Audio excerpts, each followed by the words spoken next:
IT 버블, 금융위기, 대공황, 여러분들도 이번에 버블의 시작점을 놓치실 건가요? 아니면 현대사회에 반복되는 버블 속에서 다시 한번 속아 넘어가실 건가요? 우리는 막대한 유동성의 변화, 가파른 기술의 성장 속도로 인해서 버블의 팽창과 버블의 수축이 반복되는 사회를 살아가고 있습니다. 과거 버블이 어떻게 전개가 되었고 그 속에서 왜 버블이 발생되었으며 버블이 왜 꺼지게 되었는지 이런 해당 부분들을 이해한다면 앞으로 대비를 하는데 도움이 될 수 있겠죠. 버블은 매번 새로운 얼굴로 찾아왔고요. 그때마다 사람들은 이번에는 다르다 라고 이야기를 했었죠. 버블을 잃지 못하면 이거는 엄청난 위기일 수 있고요. 잘 활용한다면 기회가 될 수도 있겠죠. 이번 시간에는 책 버블 새로운 부의 지도를 통해서 반복되는 거품의 본질을 꿰뚫는 통찰로 지금 여러분들께 반드시 필요한 책이다 라고 이렇게 추천을 드려볼 수가 있겠습니다. 이번 영상은 반복되는 현대사회의 버블의 양상 속에서 이 위기의 징후를 포착하는 기준과 앞으로 나아가야 되는 방향성에 대해서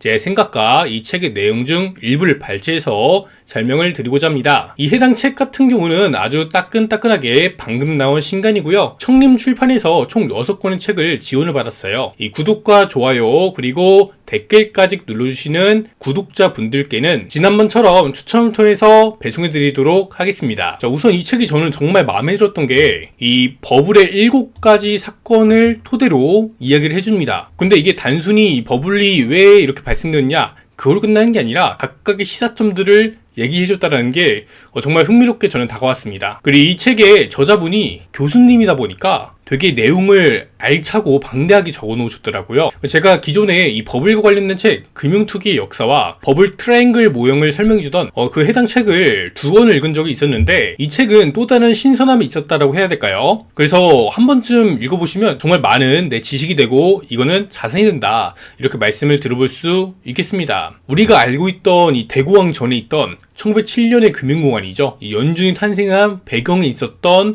해당 사건들의 전말을 너무나도 이게 깊게 설명을 해줬고요. 그리고 아시아의 금융위기 그리고 세계 금융위기까지 이렇게 금융버블과 그리고 과거 이 IT 버블과 이 대공황 그리고 이 정책적인 버블로 펼쳐졌던 남의 회사 버블 그리고 일본의 버블 경제 자 이러한 사건들까지 굉장히 많은 방대한 자료가 앞부분에 차지했고 그리고 중간과 끝으로 갈수록 그럼 어떻게 내가 해결해 나아가야 될까 라는 부분에 대한 통찰을 제공해 주기 때문에 정말 유익한 책이다라고 볼 수가 있겠습니다. 자, 우선 이 책의 일부 내용만 조금 이제 가져와 봤어요. 20세기 말은 IT 버블이 열풍이 있던 시기였습니다. 많은 이들의 집에 PC 컴퓨터가 낮은 가격에 보급될 수 있었고 정보의 공유가 빨라지면서 혁신도 잦을 것이라는 기대감이 컸었습니다. 그렇기 때문에 이런 경제학자들도 신경제론이라는 개념을 제시하면서 IT 기술을 기반으로 지속적이고 안정적인 성장이 가능해질 것이라고 전망을 했습니다. 자, 이러한 낙관적인 기대감으로 하여금 사람들이 IT 관련 주식들에 투자를 많이 했고 가격도 덤핑이 되는 이런 효과를 보였던 것이죠. 이제 주식으로 돈 번 사람들이 많이 늘어나니까 주식시장이 호황을 보이면서도 이제 직장인 중에서는 이를 관두고 전업 투자자로 전향한 사람들도 많이 생겼습니다. 그러다 보니까 시중에 돈이 많이 넘쳐났고요. 그래서인지 더 많은 투자의 열풍에 달려들었다더라 라는 부분을 볼 수가 있겠습니다. 근데 이 당시 IT 버블의 되게 중요한 시사점은요, 크게 실체가 없는 이름만 이제 닷컴 들어간 이러한 종목들이 올라갔다는 거죠. 상한가를 연속 가기도 하고 그리고 이익과 매출액이 전혀 나오지 않았던 종목들이 올라갔었다라는 부분이 굉장히 문제였고 그래서 그 당시 연준에서 금리를 올리게 되면서 이제 막을 내렸던 사건이기도 해요. 이렇게 우리가 IT 버블 자 이거는 이제 현대사회에서 나타난 버블이고 해봐야 이제 20년밖에 안 됐기 때문에 자 이런 부분 미래의 기술에 대한 낙관 기대감이 굉장히 높게 형성이 되면서 자금이 순환되다 보니까 발생된 버블이었다더라 라는 것을 볼 수가 있겠죠. 이렇게 IT 버블이 지나가고 나서 그 다음에 형성되었던 게 미국에서는 부동산 주택 가격이 서서히 올라가기 시작을 했고요. 그에 대해서 많은 파생 상품을 판매를 하다 보니까 이제 신용이 부실한 저신용자까지 대출을 무분별하게 해주면서 발생되었던 서프라임 모기지 사태 터지게 되었었죠. 그렇게 해서 글로벌 금융위기가 나타났었는데요. 자, 이때 당시에는 워렌 버핏이 금융위기가 터지면서 리먼 브라더스 은행이 파산한 다음에 금융시장이 붕괴했을 때 투자자들이 패닉에 빠졌죠. 이 당시에 버핏이 공포 속에서도 매수를 하면서 다른 사람들이 두려워할 때 탐욕을 가져라 라는 이러한 투자 철학을 강조를 했습니다. 그래서 이 저평가된 기업들이 과감히 투자를 했죠. 이러한 용기들이 필요하다라는 것을 볼 수가 있겠는데, 결국에 이렇게 버블이 팽창할 때 버블의 그 전 바닥을 잡은 사람이나 또는 버블이 끝나고 나서 한번 터졌을 때 한번 순간적으로 급락하는 현상들이 보이게 되면 달러화는 급등을 하게 되고요. 이렇게 되었을 때 저평가된 우량한 주식들을 살 찬스가 온다라는 것이죠. 언제 투자해야 될까? 라고 보면은 이제 한 번씩 큰 뭔가 위기가 온다라는 거죠.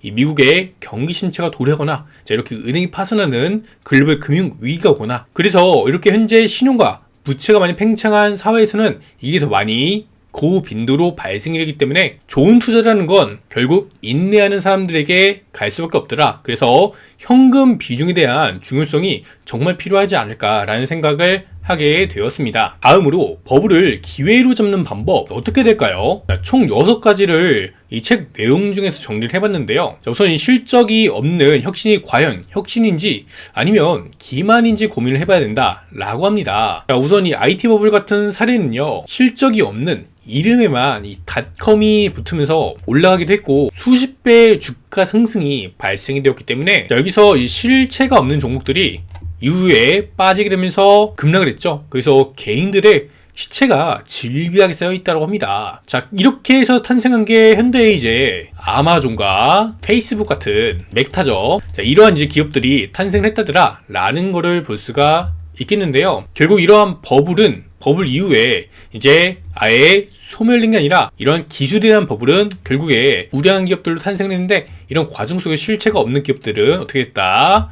다 무너져 내렸다더라 라는 측면이 있습니다. 그래서 우리가 이러한 버블이 보일 때도 결국 이 실체가 있는지, 그러니까 즉 실적이 있는지 이거를 바라봐야 된다 라고 얘기를 해주고 있는데요. 결국 이 주가 수익 비율, 자, 이런 기본적인 거, 자, 이러한 재무에 대한 기본적인 요소는 일단 한 번은 바라봐야 된다는 거죠. 시장의 기대치보다 너무 이렇게 높아졌을 때 주가는 서서히 상승에 대한 동력을 잃을 수밖에 없기 때문에, 자, 여기에 이제 미래, 기대감, 이게 얼마나 반영되었나 라는 거를 보면서 가면은 좋을 것 같습니다. 근데 이건 약간 애매하죠. 왜냐면 주가가 버블이어도 당장 빠지지 않기 때문이에요. 그래서 봐야 될 게 시중에 유동성이 어떻게 되고 있는지, 자, 이러한 유동성의 변화를 봐야 되는데요. 이 주식의 가격이 계속 오를 수는 없어요. 왜냐? 결국에 이 주가가 올라가면 올라갈수록 더 많이 이렇게 팽창을 해버리는데, 여기서 매도 압력을 받게 되면은 시장의 유동성들이 빠르게 고갈되기 때문입니다. 여기에 더해서 바라봐야 될 게 정부의 정책이죠. 이 금리를 어떻게 결정하냐, 또는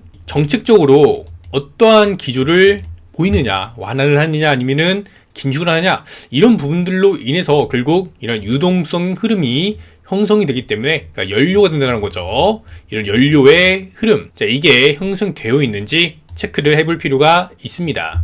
특히나 봐야 될 거는 세계 이 패권 국가라고 하는데요. 이 해당 패권 국가의 역량에 따라서 피해 규모가 달라진다고 합니다. 오늘날의 시장은 이 금융이 더 밀접하게 촘촘하게 연결이 되어 있기 때문에 이 패권 국가의 정책적인 의사결정이 정말 중요해졌다고 볼 수가 있겠죠. 이 버블이 형성되었을 때 미국의 정책적인 방향, 매크로를 봐야 되는 이유이기도 합니다. 최근 이야기 한번 해볼까요?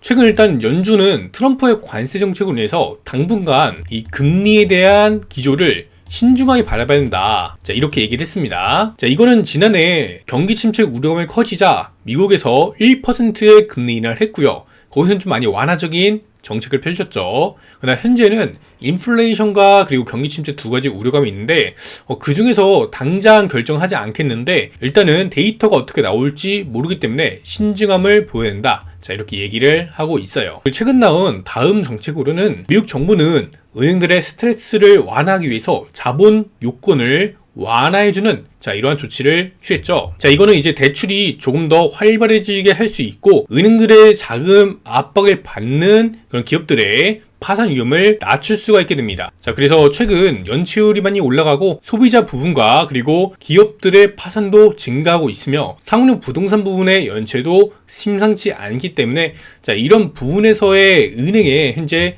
스트레스가 조금은 완화되었다, 이렇게 볼 수가 있겠습니다. 세 번째로 현재 나오는 게 상호 관세죠. 그리고 이제 미국이 세계로부터 하여금 관세를 압박하고 있는데요. 근데 이게 관세가 계속 변화하고 있어요. 매일매일 거의 변화하다시피 합니다. 관세를 부과한다고 했다가 다시 처리를 하기도 하고, 이번에 미국 법무부에서 이거를 위법하다라고 해서 해방의 날 관세에 대해서 무효화를 시켰다 라고 소식도 나오기도 했고요. 트럼프 대통령은 그에 대해서 다시 소송을 제기하는 등 이런 조치를 하고 있습니다. 그러니까 매번 이런 변화하는 이런 관세 정책, 이런 부분들도 시장에 영향을 많이 미칠 수가 있게 되고요. 그리고 현재 중요한 게 미국이 부채가 증가했죠. 그리고 이 부채는 기업 감세 조치로 인해서 더 크게 팽창할 수밖에 없는 이러한 효과들을 보이게 됩니다. 기업 감세 조치는 기업들이 더욱더 운용하기 좋게 만들어주기 때문에 긍정적인 소식으로 바라볼 수 있겠는데, 일단 여기 부채가 증가한다는 측면에서 결국에 이러한 부채 증가, 누가 미국 채권을 더 많이 사줄까, 그거에 대한 의구심이 제기가 될 수 있고요. 채권금리가 더 올라갈 경우에 은행에 또 자금 압박이 발생될 수 있다는 거. 그래서 이게 긍정적으로 바라볼 부분은 장기적인 측면에서 있고요. 그러나 이런 부채가 올라간다는 측면에서 한번 위험이 도래할 가능성, 이런 잠재적인 리스크도 같이 있다, 이렇게 볼 수가 있겠습니다. 그러나 일단 크게 본다면 감세 자체는 더 성장을 촉진시키기 위함이기 때문에 그래서 긍정적으로 바라볼 요인들도 같이 있다, 이렇게 볼 수가 있겠네요. 최근에 미국 채권 시장을 바라보면요, 스티퍼닝 현상이 나타나다가도 다시 플래팅 현상도 함께 보이고 있습니다. 그래서 되게 시장이 불안정함을 대면해주는 게 아닌가 라고 생각할 수가 있겠는데요. 이런 불확실성들이 결국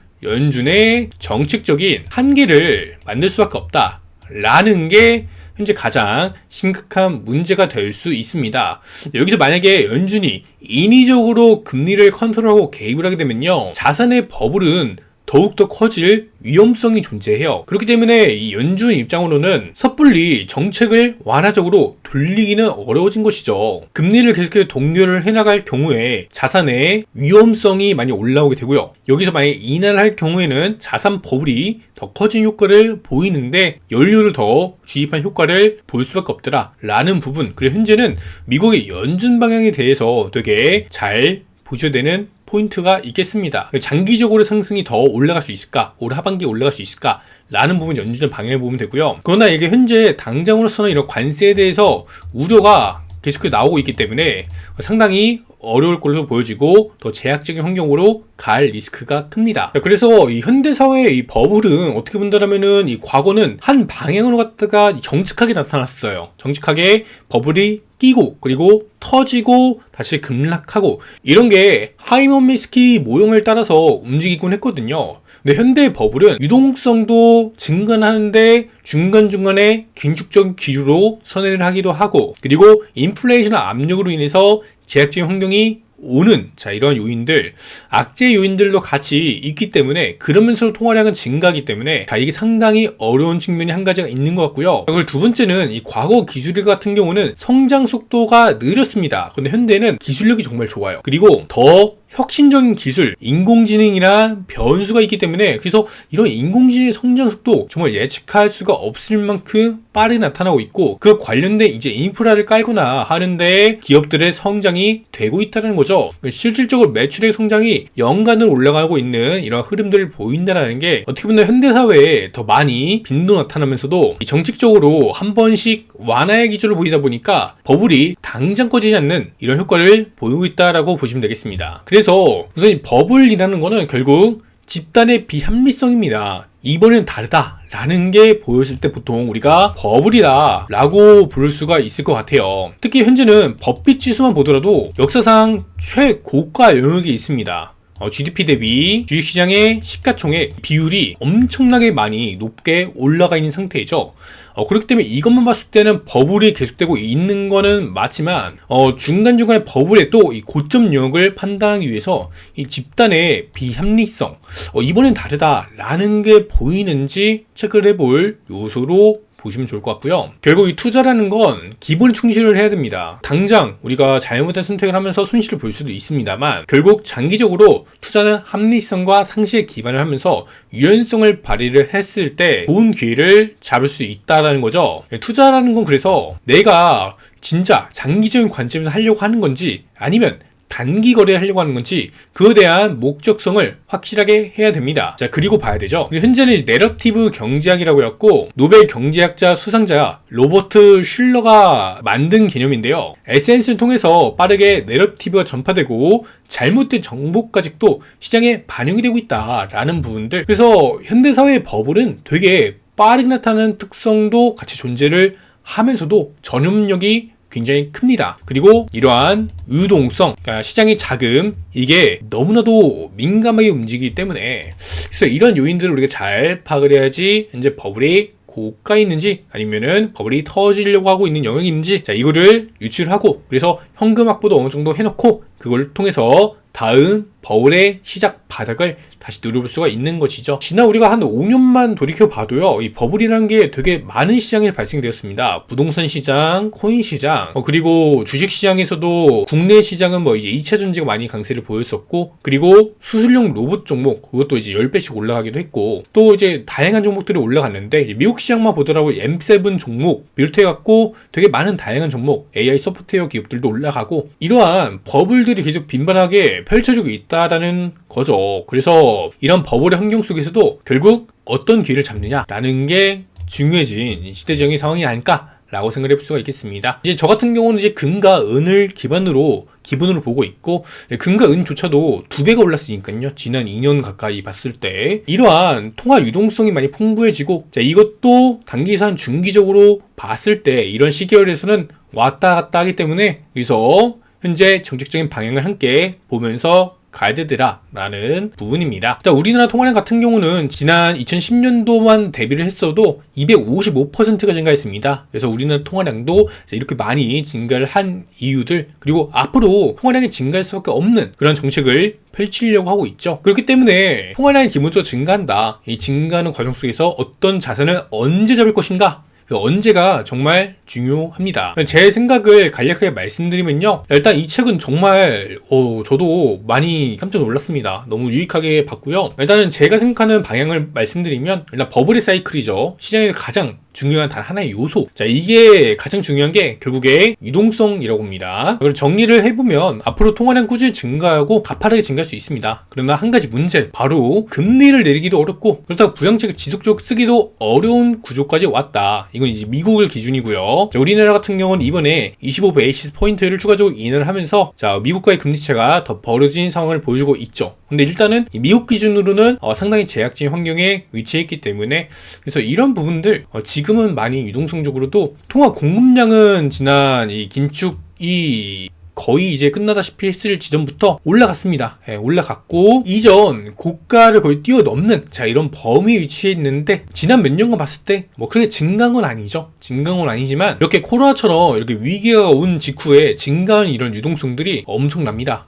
그래서 앞으로 경제에 대한 위기 현상이 나타났을 때 유동성이 앞으로 이렇게 증가할 수밖에 없다 라는 거고요. 이렇게 높아진 유동성 속에서 10배, 100배 올라가는 종목들도 생길 수밖에 없다라는 거. 그래서 이러한 유동성이 증가하기 전 바닥을 잡는 거는 결국 경제 위기 현상이 나타난 이유가 될 것이다. 이렇게 정리를 해볼 수가 있겠습니다. 자, 오늘 영상에서 말씀드린 내용은 책의 일부분만 발췌해서 말씀을 드린 거고요. 해당 책에 굉장히 방대한 내용으로 자료와 근거가 많이 나와 있으니까요. 궁금하신 분들은 고정 댓글 링크란에 남겨드리겠고요. 댓글 남겨주시면은 랜덤으로 추첨해갖고 제가 드리도록 하겠습니다. 감사합니다.